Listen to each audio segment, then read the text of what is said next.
Rebecca Harrison had always been particular about her music room. After 12 years of teaching at Riverside Elementary, she'd earned the right to be protective of her space. The room wasn't large, but it had character. Sunlight streamed through tall windows in the afternoon, catching dust particles that danced in the air like tiny performers. Posters of famous composers lined the walls, and in the corner sat her pride and joy, a beautiful grand piano that had been donated to the school 5 years ago. That piano meant everything to Rebecca. It wasn't just an instrument. It represented possibility, the chance to give these kids something special, something most elementary schools couldn't afford. She polished it every Friday, kept the fallboard closed when not in use, and made sure every student who touched it understood the responsibility that came with playing such a fine instrument. It was a Tuesday evening, around 6 o'clock. Rebecca had stayed late to prepare for the next day's lessons. The school was mostly empty by then, with just a few teachers wrapping up and the evening cleaning crew making their rounds. She was at her desk organizing sheet music for the fourth graders when she heard it, the unmistakable sound of piano keys being pressed. Her head snapped up. There, standing at the piano with one finger gently pressing middle C, was Maria Santos, the evening janitor. The older woman seemed lost in thought, her weathered finger resting on the ivory key, her eyes distant and sad. Something hot flashed through Rebecca's chest. This wasn't the first time she'd caught Maria near the piano. Just last week, she'd walked in to find the janitor running her hand along the polished wood surface. The week before that, Maria had been standing close enough to the instrument that Rebecca felt compelled to clear her throat loudly as a warning. Rebecca stood up, her chair scraping against the floor. "Excuse me," she said, her voice sharper than she intended. "I need you to stop touching the piano." Maria pulled her hand back as if the key had burned her. She turned to face Rebecca, and for just a moment their eyes met. The janitor's expression was hard to read, something between embarrassment and a deeper emotion that Rebecca couldn't quite name. "I'm sorry," Maria said quietly, her accent making the words soft around the edges. English wasn't her first language, Rebecca knew that much. This piano is very expensive," Rebecca interrupted, walking toward her. She tried to keep her voice professional, not unkind but firm. "It's a delicate instrument, and it's not meant for untrained hands. I'm sure you understand." Maria nodded, her eyes dropping to the floor. She was probably in her late 50s, Rebecca guessed, though it was hard to tell. Her face had the kind of lines that came from years of hard work and maybe hard times. She wore the standard custodian uniform, navy blue pants and a matching shirt with her name embroidered on the pocket. Her dark hair was pulled back into a practical bun. "I didn't mean any harm," Maria said, her voice barely above a whisper. "I will be more careful." "I appreciate that," Rebecca replied, softening her tone just a bit. She didn't want to be cruel after all. "It's just that this piano is important to the school and to my students. We need to take care of it." Maria nodded again and moved to pick up her mop and bucket, which she'd left by the door. "Of course. I understand." She began mopping the floor near the entrance, keeping her distance from the piano, her movements mechanical and efficient. Rebecca returned to her desk but found it hard to concentrate on the sheet music in front of her. She kept glancing up at Maria, who worked in silence, her expression neutral now, almost blank. The older woman moved methodically from one side of the room to the other, wiping down surfaces, emptying the small trash can near the door, straightening chairs that students had left askew. There was something about the way Maria moved through the room that caught Rebecca's attention. Most of the custodial staff worked quickly, eager to finish their rounds and go home. But Maria seemed to linger, taking extra care with every task as if she didn't want to leave. When Maria reached the area near the piano again, Rebecca noticed her pace slow. The janitor's eyes drifted to the instrument, and for just a second her hand reached out, stopping inches from the wood before falling back to her side. It was such a small gesture, so brief that Rebecca almost missed it. But she didn't miss the look on Maria's face. That same expression from earlier, not just sadness but something deeper. Longing maybe, or loss. It was the kind of look that spoke of something personal, something that went beyond a cleaning lady admiring a nice piece of furniture. Rebecca felt an unexpected pang of guilt twist in her stomach. Had she been too harsh? She watched as Maria finished her work and headed toward the door, her shoulders slightly hunched, her steps quiet. "Have a good evening," Rebecca called out, trying to sound friendlier. Maria paused at the doorway and turned back, offering a small, polite smile that didn't quite reach her eyes. "You too, Miss Harrison. Have a nice night." Then she was gone, her footsteps fading down the hallway, and Rebecca was alone in the music room with her beloved piano and a strange, uncomfortable feeling she couldn't shake. She tried to return to her work, but her mind kept wandering. Why would a janitor be so drawn to a piano? Was Maria just curious? Did she have a child who played? Or was it something else entirely? Rebecca shook her head, annoyed with herself for overthinking such a small incident. She was probably reading too much into it. Maria had been told not to touch the piano, and that was that. Simple, straightforward, nothing to feel guilty about. She gathered her papers, packed her bag, and locked up the music room. As she walked to her car in the parking lot, the evening air cool against her face, she told herself to forget about it. There were lesson plans to finish at home, and she needed to call her sister back, and she'd promised to check in on her elderly mother before it got too late. But as she drove home through the quiet streets, Rebecca kept seeing that look in Maria's eyes, that inexplicable sadness, that reaching hand that stopped just short of touching the piano keys. It bothered her more than she wanted to admit. Over the next few days, Rebecca found herself thinking about the incident more often than made sense. She'd catch herself wondering about Maria during her lunch break or between classes. What was the janitor's story? Where had she come from? How long had she worked at the school? Rebecca realized she knew almost nothing about the woman. In 3 years of seeing Maria nearly every day, she'd never really looked at her, never really seen her as anything more than part of the background, someone who cleaned up after everyone left. The thought made Rebecca uncomfortable. She liked to think of herself as a good person, someone who treated everyone with respect. But had she really? How many times had Maria been in the room while Rebecca graded papers or practiced piano? And Rebecca hadn't even acknowledged her presence with more than a distracted nod. Thursday evening, Rebecca stayed late again to reorganize her supply closet. Around 6:15, she heard the familiar sound of Maria's cart rolling down the hallway. The janitor appeared in the doorway right on schedule. "Good evening, Miss Harrison," Maria said politely. "Hi, Maria," Rebecca replied, making a point to look up and smile. "How are you tonight?" Maria seemed slightly surprised by the question. "I'm well, thank you." "You?" "Good, thanks. Just trying to get organized before the weekend." Maria nodded and began her cleaning routine. Rebecca watched her discreetly while pretending to focus on stacking boxes of rhythm instruments. The older woman worked with the same quiet efficiency as always, but she gave the piano a wide berth, not even glancing in its direction. Rebecca felt that guilt twist in her stomach again. The way Maria actively avoided looking at the piano seemed almost painful, like someone forcing themselves not to look at something they desperately wanted to see.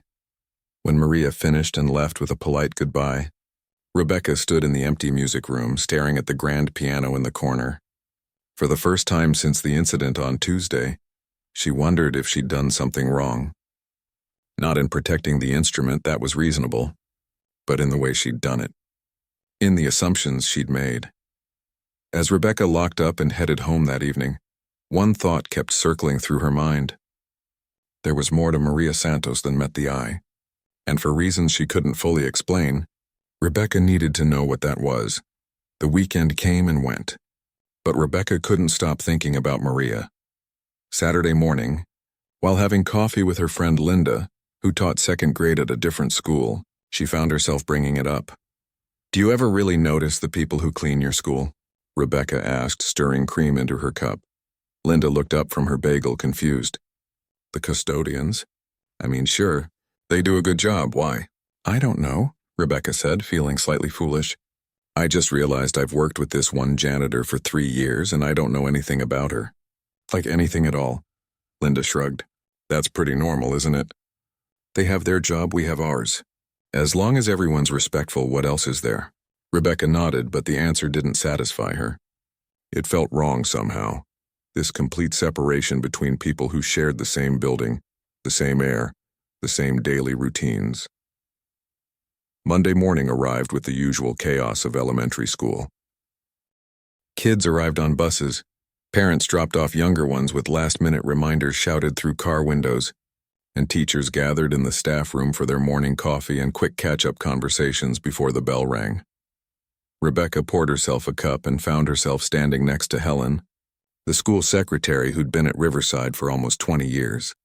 If anyone knew about the staff, it would be Helen. "Hey, can I ask you something?" Rebecca said casually. "How long has Maria Santos worked here?"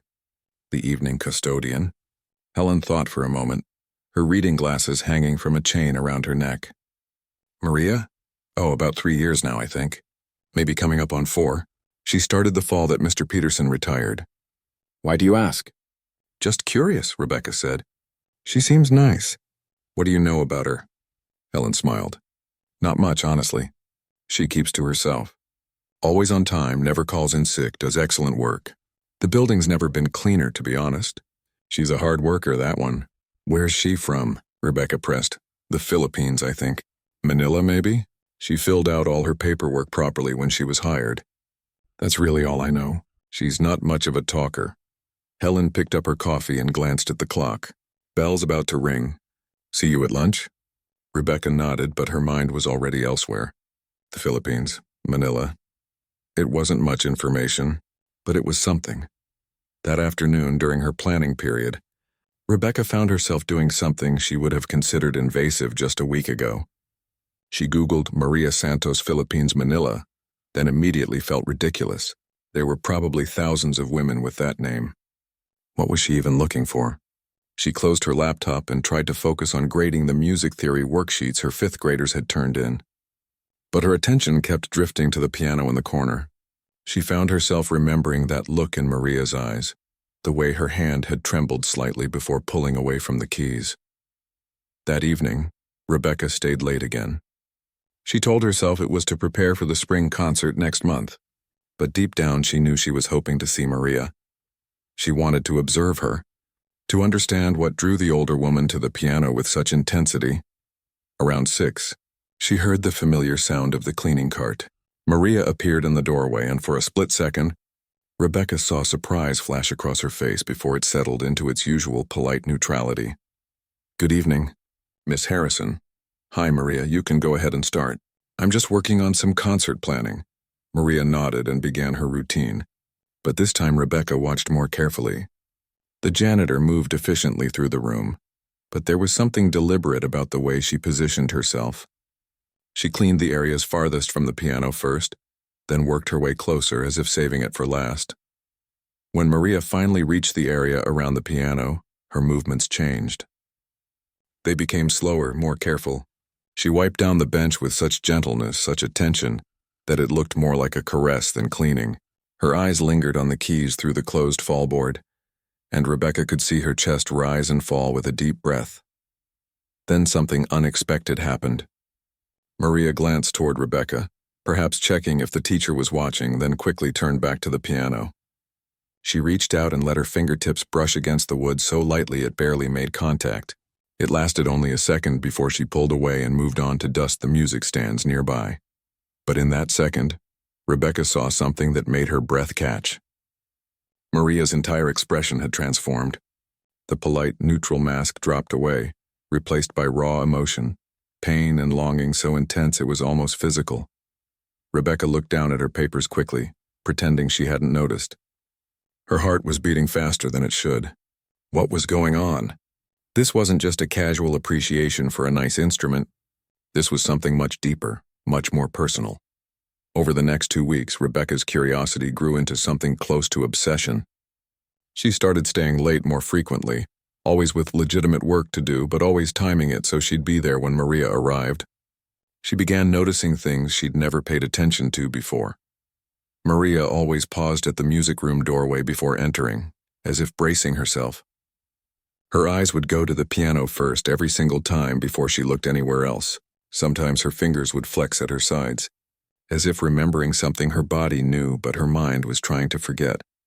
One evening, Rebecca arrived early in the morning, around 7, before most of the staff showed up, and noticed something odd. The piano bench was positioned differently than she'd left it the night before. Not dramatically different, just a few inches to the left, and the fallboard, which she always kept closed, was open slightly, as if someone had lifted it and not quite closed it all the way back down. The next morning, the same thing. The bench moved. The fallboard not quite shut properly. Rebecca's mind raced with possibilities. The night custodian shift ended around 9. The building was locked after that, and only staff with keys could enter, but Maria had keys. All the custodial staff did, for emergencies and early morning access. Was Maria coming back after her shift? Was she sitting at the piano after everyone left? But if so, why? And why not play it if she wanted to so badly? Thursday of that second week, Rebecca decided to do something drastic.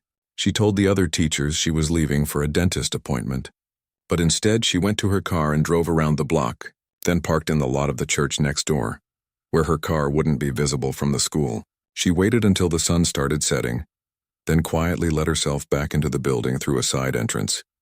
Her heart pounded as she made her way down the empty hallway. She felt ridiculous, like a character in a spy movie, but she couldn't stop herself. She needed to know. The supply closet adjacent to the music room had a door that didn't quite close flush with the frame, leaving a gap about an inch wide. Rebecca slipped inside, leaving her phone in her bag so no light would give her away, and waited in the darkness among the boxes of recorders and stacks of sheet music. Minutes passed like hours. She heard the distant sounds of teachers leaving, calling goodbye to each other in the parking lot. Then silence. Her legs started to cramp from standing still for so long, and she began to wonder if this whole plan was absolutely crazy. Then she heard footsteps. Soft, hesitant footsteps coming down the hallway. Through the crack in the door, Rebecca watched as Maria entered the music room. The janitor didn't turn on the overhead lights, just the small desk lamp that Rebecca sometimes left on. In the dim glow, Maria looked different. Smaller somehow, more vulnerable. Maria approached the piano slowly, like someone approaching something holy or something dangerous. She stood in front of it for a long moment, just looking. Her shoulders began to shake slightly, and Rebecca realized with a jolt that the older woman was crying. Maria sat down on the bench, her movements careful and reverent. She reached out and gently lifted the fallboard, exposing the keys. In the lamplight, the black and white keys gleamed softly. Then Maria placed her hands in position over the keys, not touching them, just hovering there, her fingers curved in the exact position of a trained pianist. She closed her eyes and tears streamed down her face, catching the light as they fell. But she didn't play. She sat there, frozen, her hands shaking with the effort of holding back, tears falling silently. It was the most heartbreaking thing Rebecca had ever seen. Minutes passed. 5, maybe 10. Maria just sat there, silent tears falling, her hands poised over keys she wouldn't let herself touch. The pain radiating from her was so intense that Rebecca felt her own eyes filling with tears. Finally, Maria lowered her hands to her lap. She closed the fallboard gently, almost tenderly, and stood up. She wiped her eyes with her sleeve, took a shaky breath, and walked out of the room, leaving the small lamp on. Rebecca waited in the closet, her heart breaking for reasons she didn't fully understand. She waited until she heard Maria's footsteps fade completely down the hallway, then waited another 10 minutes to be safe. When she finally emerged, her legs were stiff and her back ached. But those discomforts were nothing compared to the weight in her chest. She walked to the piano and sat on the same bench where Maria had sat. The wood was still slightly warm. Rebecca looked at the keys and tried to imagine what would make someone cry like that just from being near an instrument. What kind of loss could run that deep? What kind of past would make touching piano keys so painful that you'd rather sit in the dark and cry than allow yourself to play? She drove home that night in silence, no radio, just the sound of her own thoughts racing. When she got home, she didn't grade papers or watch TV or call her sister like she'd planned. She just sat on her couch in the dark, thinking about Maria Santos and the mystery of her tears. The next morning, Rebecca couldn't concentrate on teaching.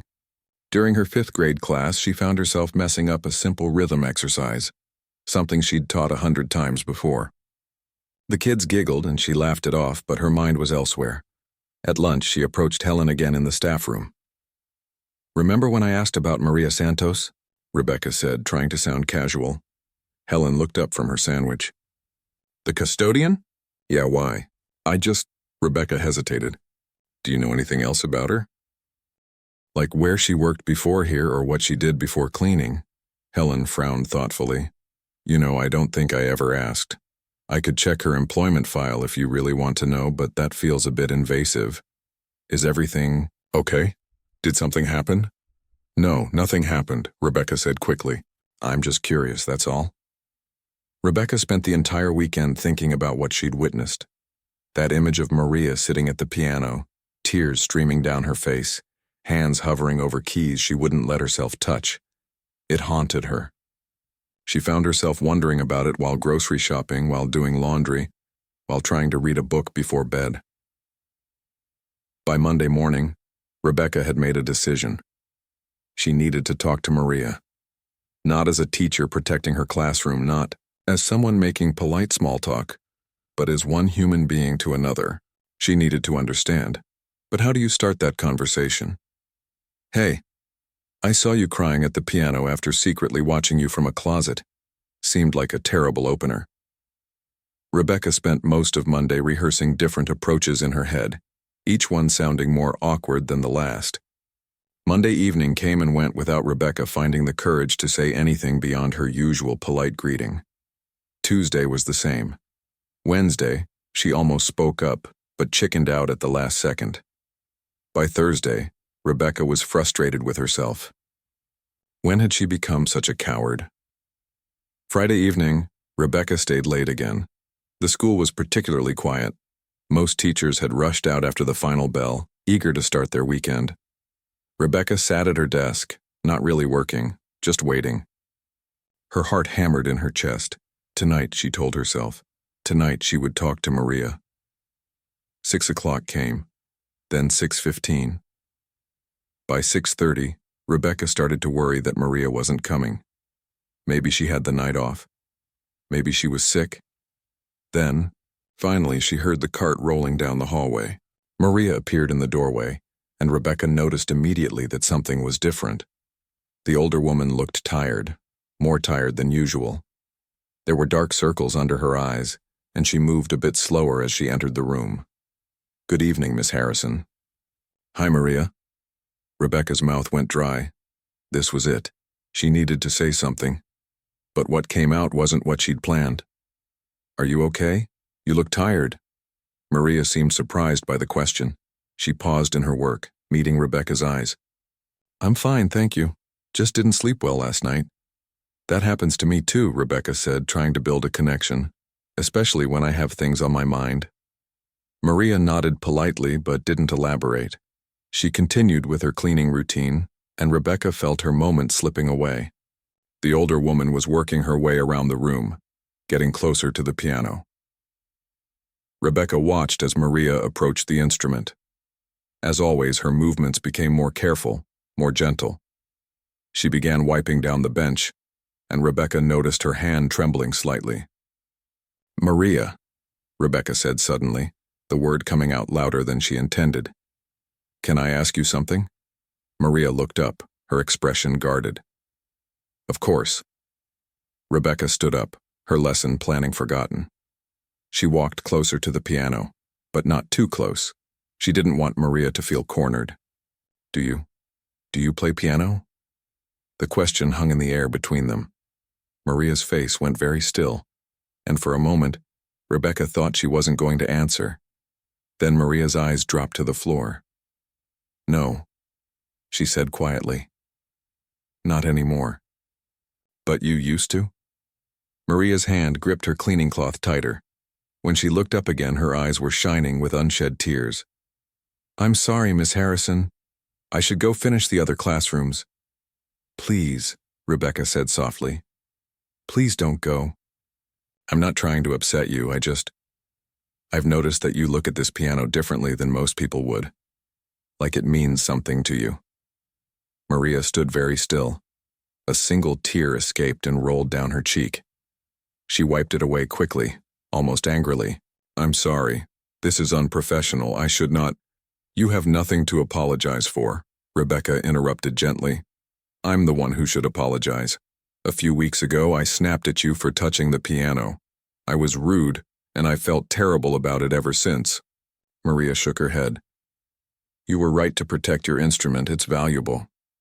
Maybe, Rebecca said. But that doesn't excuse how I spoke to you. And it doesn't excuse the fact that I've worked in the same building as you for 3 years and never really saw you. Never really talked to you like a person. I'm ashamed of that. Maria looked at her in surprise, as if she couldn't quite believe what she was hearing. Rebecca took a breath and decided to risk honesty. "Maria, I saw you. Last Thursday night. I stayed late and I saw you come back to the music room. I saw you sitting at the piano." Maria's face went pale. "I'm so sorry. I know I shouldn't have. I have keys for emergencies only, not for personal use. I promise I won't do it again. Please don't report me. I need this job." No, Rebecca said quickly, moving closer. "That's not why I'm telling you. I'm not going to report you. I don't want you to lose your job. I'm telling you because—" She paused, searching for the right words. "Because I saw how much pain you were in, and I can't stop thinking about it. Whatever your story is, whatever connection you have to music, it's clearly something deep, something important." Maria was crying now, tears flowing freely down her face. Her shoulders began to shake, and Rebecca could see her fighting to hold herself together. "I don't understand why you won't let yourself play," Rebecca continued softly. "The piano is just sitting there. The building is empty. If you wanted to play, if you needed to play, I wouldn't stop you. I'd never stop you." "You don't understand," Maria said, her voice breaking. "I can't." "Why not?" "Because—" Maria's voice dropped to barely a whisper. "Because if I touch those keys again, if I let myself play again, I don't know if I can survive losing it all over again." The words hung in the air, heavy with meaning Rebecca didn't fully grasp. She pulled over a chair and sat down, gesturing for Maria to sit on the piano bench. After a moment's hesitation, Maria did. "Will you tell me?" Rebecca asked gently. "Tell me what happened." Maria was silent for so long that Rebecca thought she might refuse. The older woman stared at her hands in her lap, and Rebecca could see them trembling. When Maria finally spoke, her voice was so quiet that Rebecca had to lean forward to hear. "I wasn't always a janitor, Miss Harrison. I wasn't always just this." She gestured at her uniform. "In another life, in another world, I was someone completely different." "What were you?" Rebecca asked, though she already suspected the answer. "I was a pianist."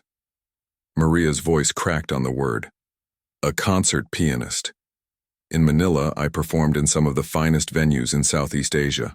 I won competitions. I played for presidents and dignitaries. Music was my entire life. It was who I was." Rebecca felt her breath catch. A concert pianist, of course. That explained everything. The way Maria moved around the piano, the positioning of her hands, the depth of her pain. "What happened?" Rebecca asked softly. Maria closed her eyes, and when she opened them again, they were filled with a sorrow so deep it seemed bottomless. Everything fell apart. My whole world. My husband. She paused, struggling with the words. My husband was a journalist, a good man who wanted to tell the truth, to expose corruption. But telling the truth in the wrong place at the wrong time can be dangerous. Rebecca felt a chill run down her spine. "They killed him," Maria said simply. "People who didn't want their secrets exposed. They killed my husband, and they made it clear that my daughter and I would be next if we stayed. So we ran. We left. Everything, our home, our life, my career, everything. And we came to America with nothing but the clothes we were wearing and fear in our hearts." "Oh, Maria," Rebecca whispered, tears filling her own eyes. "That was 23 years ago," Maria continued, her voice stronger now, as if speaking the words was releasing something she'd held inside for too long. "My daughter was only 8 years old. I had to keep her safe.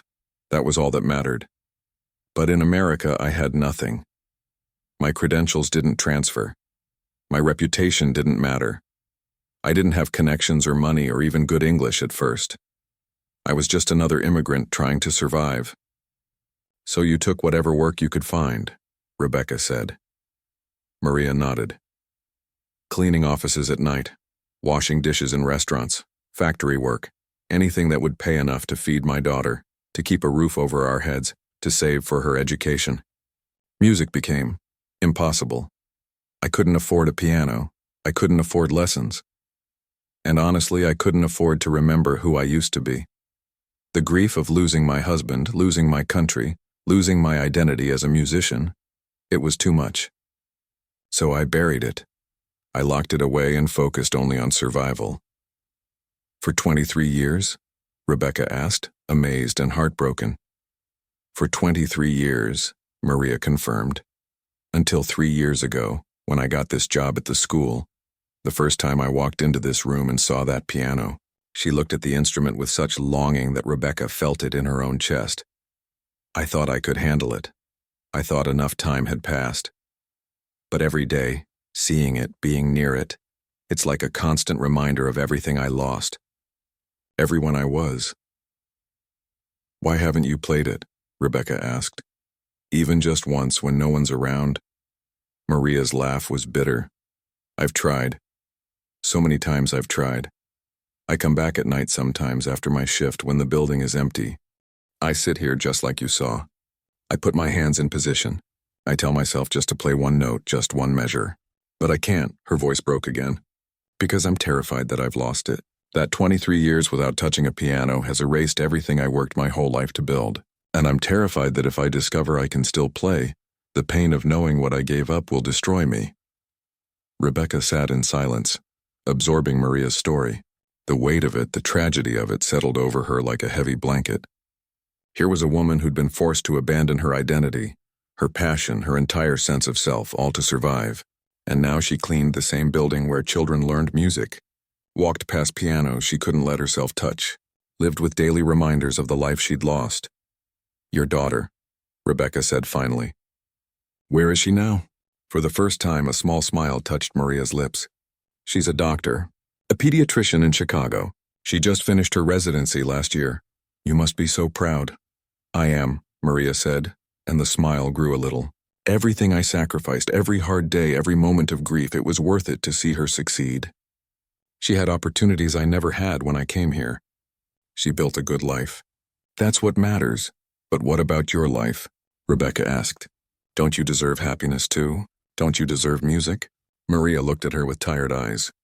I'm 58 years old, Miss Harrison. I clean schools for a living.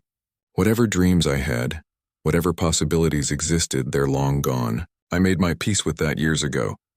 But have you really? Rebecca challenged gently. Because the way you look at this piano, the way you cry when you sit here, that doesn't look like peace to me. That looks like grief that never healed. Maria stared at Rebecca for a long moment and something shifted in her expression. The careful walls she'd built, the professional distance she maintained, all of it seemed to crack just a little. She wiped her eyes with the back of her hand and let out a shaky breath. You're right, she admitted quietly. I haven't made peace with it. I don't think I ever will. But what choice do I have? I can't go back in time. I can't undo what happened. I can't reclaim a career I lost over 20 years ago. Rebecca leaned forward in her chair. Maybe you can't go back. But who says you can't move forward? Who says it's too late to play again? Maria shook her head, fear flashing across her face. You don't understand. It's not just about playing. It's about everything that comes with it. The memories, the loss. My husband used to come to all my concerts. He'd sit in the front row and I'd look for him during difficult passages, and just seeing his face would give me strength. Her voice broke. How do I play without him there? How do I face all those memories? Maybe, Rebecca said gently, you play to honor those memories instead of running from them. Maybe you play because music was something you and your husband shared. Something beautiful that no one can take away from you. Not even death. Maria looked at the piano, her expression a mixture of longing and terror. I'm scared, she whispered. I'm so scared, I know, Rebecca said. But Maria, you've already survived so much. You escaped violence. You raised a daughter alone in a foreign country. You built a life from nothing. If you could do all that, surely you can let yourself touch these keys again. Maria's hands trembled in her lap. Rebecca could see her fighting with herself. Decades of buried grief and fear battling against the desperate need to reconnect with the part of herself she'd locked away. What if I'm terrible? Maria asked, and there was something almost childlike in her voice. What if I've forgotten everything? What if my hands don't work the way they used to? Then you'd still be braver than most people for trying, Rebecca said. But Maria, I saw your hands that night. I saw how you held them over the keys.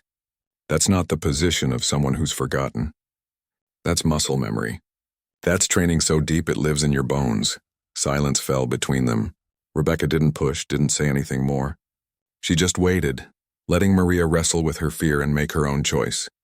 After what felt like an eternity, Maria slowly lifted her hands. They shook as she raised them toward the piano. She looked at Rebecca, her eyes full of tears and terror and something that might have been hope. "Will you stay?" Maria asked. "I don't think I can do this alone." "Of course," Rebecca said, her own heart pounding. "I'm not going anywhere." Maria took a deep breath and placed her hands on the keys, not hovering this time, but actually touching them. The contact made her whole body tense as if the ivory keys were burning hot. She closed her eyes and tears streamed down her face.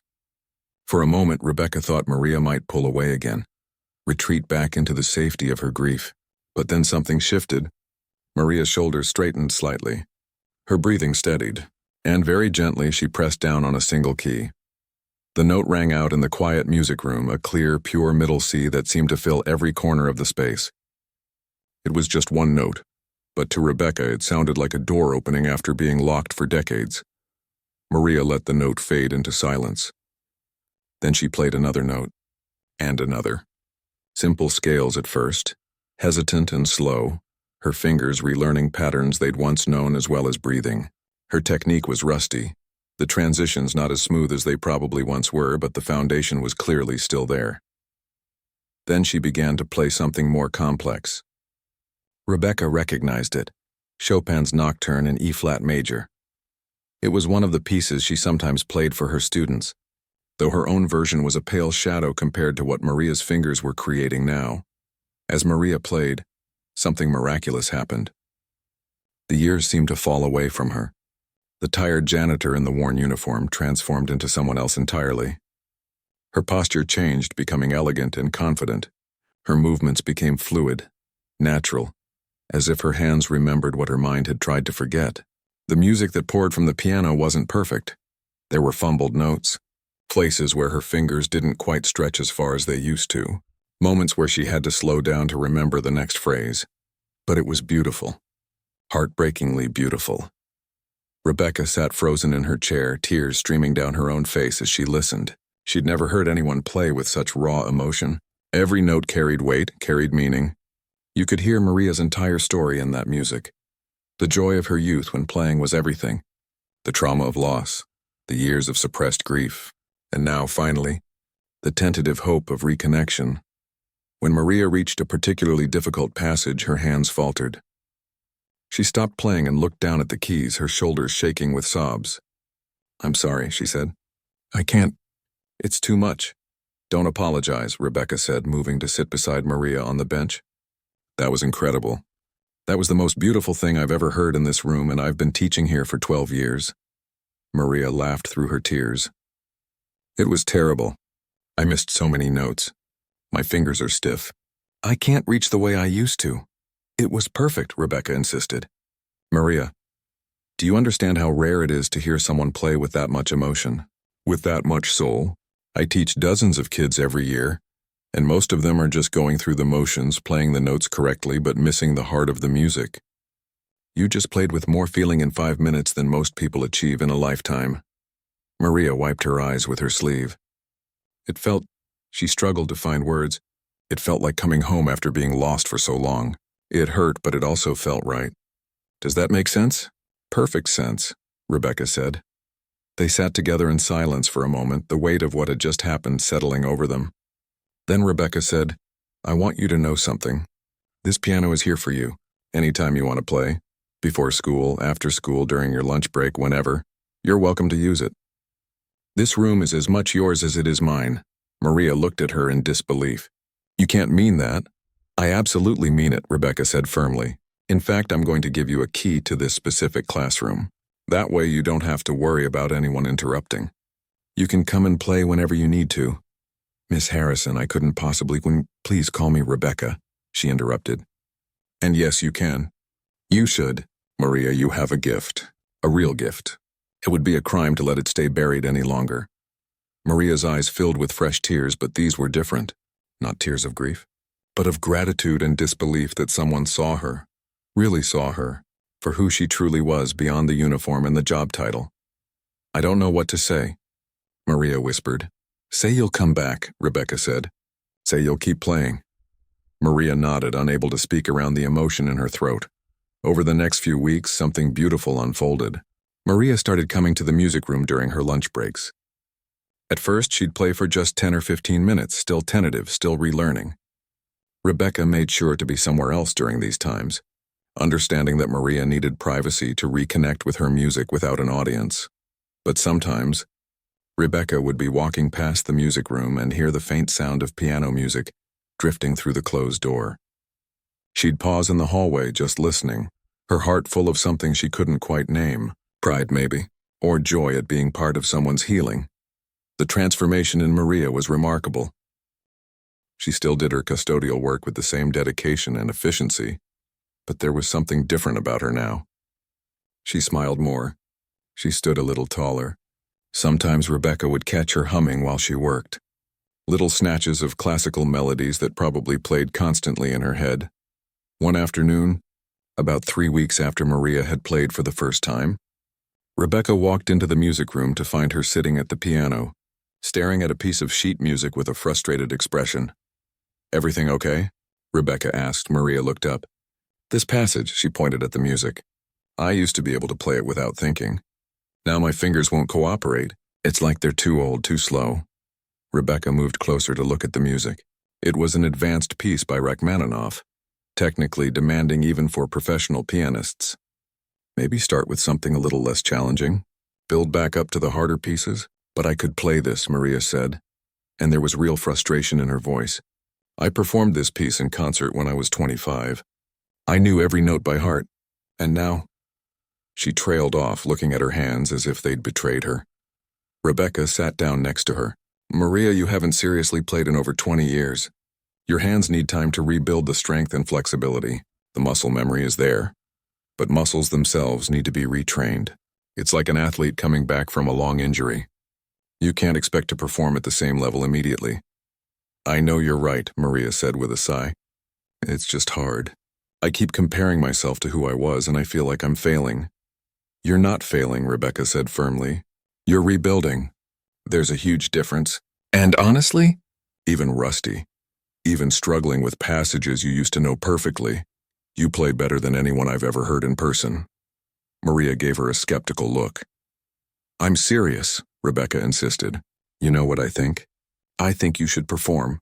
Maria's face went pale. Perform? Absolutely not. I couldn't possibly. Why not? Rebecca challenged. The spring concert is in 6 weeks. I have my students performing. But there's always room for one more piece. You could play something. Rebecca, no, Maria said, shaking her head vigorously. I appreciate everything you've done for me, but performing in front of people? I haven't done that in over 20 years. I'd be terrified. You'd be amazing, Rebecca countered. And think about it, wouldn't it be beautiful? The students would love it. The parents would be inspired. And you'd get to experience again what it feels like to share your music with people. Maria stood up from the piano bench, agitated. You don't understand. It's not just about being nervous. When I performed before, I was someone. I had confidence, credentials, a reputation. Now I'm just a custodian who used to play piano. People would look at me differently. They'd pity me. No, Rebecca said firmly. They'd see your courage. They'd see your talent. Maria, your story is incredible. You survived trauma, raised a daughter alone, built a life from nothing, and now you're reclaiming a part of yourself you thought was lost forever. That's not something to hide. That's something to celebrate. Maria sat back down heavily, her hands trembling. I don't know if I can. You don't have to decide right now, Rebecca said gently. Just think about it. In the meantime, keep practicing. Keep getting stronger. The option is there if you want it. Over the next couple of weeks, Rebecca watched Maria wrestle with the idea. She'd see the older woman staring at concert flyers posted in the hallway, a complicated expression on her face. Sometimes Maria would play with extra intensity during her lunch breaks, as if preparing for something. Other times she'd barely touch the piano at all, as if the weight of the decision was too much. Rebecca didn't push. She'd planted the seed, and now she had to trust Maria to make her own choice. 3 weeks before the concert, Maria approached Rebecca after school. The teacher was erasing the whiteboard, preparing to leave for the day, when she heard a soft knock on the door frame. "Rebecca, do you have a moment?" Rebecca turned to find Maria standing in the doorway, looking nervous but determined. "Of course. Come in." Maria entered the room slowly, wringing her hands. "I've been thinking about what you said, about performing." She took a deep breath. "I want to do it. I'm terrified, but I want to try." Rebecca felt a surge of joy. "Really, that's wonderful. But I have conditions," Maria said quickly. "I don't want to be introduced as the custodian who used to be a concert pianist. I don't want people's pity or their amazement that someone like me can play. Can I just be listed in the program as Maria Santos, pianist? Nothing else?" "Absolutely," Rebecca agreed. "Whatever makes you comfortable. And I want to play something specific," Maria continued. "Chopin's Nocturne in E-flat major. The same piece I played the first night. It feels right. It's not the hardest piece I know, but it's meaningful to me." "Perfect," Rebecca said. "I'll add you to the program." Final performance of the evening. The next 3 weeks passed in a blur of preparation. Rebecca watched Maria transform before her eyes. The older woman practiced every day during her lunch break and often stayed late after her custodial shift ended. Her playing grew stronger, more confident. The rusty passages became smooth again. The difficult sections she'd fumbled through at first began to flow naturally. But it wasn't just Maria's playing that changed. Her entire presence shifted. She started sitting up straighter, moving with more grace. The tired janitor was gradually being replaced by glimpses of the artist she'd once been. Rebecca also noticed other teachers starting to pay attention. One afternoon, several staff members gathered in the hallway outside the music room, drawn by the beautiful piano music floating through the door. They whispered among themselves, confused about who could be playing so beautifully. When Rebecca told them it was Maria, the custodian, they were shocked. Helen, the secretary, admitted she'd walked past Maria in the hallway hundreds of times and never really seen her as anything more than part of the school's background. Now she felt ashamed of that blindness. Word began to spread. Teachers started greeting Maria more warmly in the hallways. Some stopped to chat with her, asking about her music, learning pieces of her story. Maria seemed surprised by the attention at first, uncomfortable with being seen after so many years of invisibility. But gradually she began to open up, to let people in just a little. The day of the spring concert arrived. Rebecca was a bundle of nerves, and she wasn't even the one performing. She checked in with Maria multiple times throughout the day.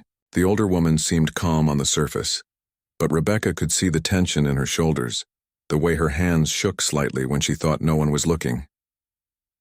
"Are you sure you want to do this?" Rebecca asked during Maria's lunch break.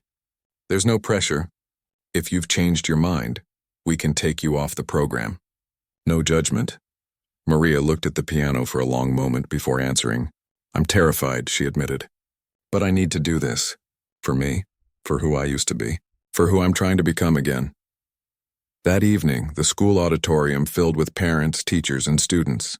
The spring concert was always well attended, a highlight of the school year. Rebecca's students performed beautifully, young voices singing in harmony, small hands carefully playing recorders and simple percussion instruments. As the concert progressed, Rebecca felt her anxiety growing. Maria was last on the program, right after the 5th grade chorus. Rebecca had seen the older woman earlier, pacing in the hallway backstage, her face pale with nerves. Finally, the moment arrived. The 5th graders took their bows and filed off the stage. Rebecca walked to the microphone. "For our final performance this evening," she said, her voice clear and steady despite her racing heart, "we have something very special. Please welcome Maria Santos, who will be performing Chopin's Nocturne in E-flat major." Maria walked onto the stage, and Rebecca heard the confusion ripple through the audience. Many of them recognized her as the custodian. There were whispers, surprised looks, a few confused glances. Maria walked to the piano with her head held high, though Rebecca could see her hands trembling. She sat at the bench, adjusted her position, and placed her hands on the keys. For just a moment she closed her eyes, and Rebecca saw her lips move in what might have been a prayer, or just a moment of gathering courage. Then Maria began to play. The effect was immediate and profound. The whispers in the audience died away instantly. The confused looks transformed into expressions of wonder. Even the children, who'd been fidgeting through much of the concert, sat perfectly still, because what came from that piano was pure magic. Maria played like someone pouring their entire soul into the instrument. Every note carried weight, meaning emotion. You could hear her grief in the melancholy passages, her hope in the rising crescendos, her strength in the way she attacked the more powerful sections. The music filled the auditorium, reaching into corners that hadn't heard such beauty in years. Rebecca stood at the side of the stage, tears streaming down her face. She watched the audience, saw parents reaching for their spouses' hands, saw teachers dabbing at their eyes with tissues, saw even the principal, Mr. Chen, who was not a particularly emotional man, wiping his eyes. But most of all, she watched Maria. The older woman was completely transported, lost in the music in a way that transcended technique or performance. This wasn't just playing piano.